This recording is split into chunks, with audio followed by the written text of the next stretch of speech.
Assalamu Walaikum. Hello friends, how are you?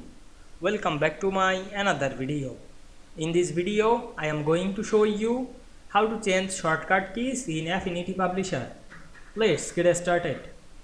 At first, we have to open an Affinity Publisher document. Now we want to change shortcut key. Firstly, go to the edit option and go to the setting. Then we can see here many options. Now I am go to the shortcut option. And we can see here the all shortcut. You can add a shortcut or change the shortcut option. Now we can see here the document setup. Now we want to change this shortcut, Control Shift key. Now I am change this only.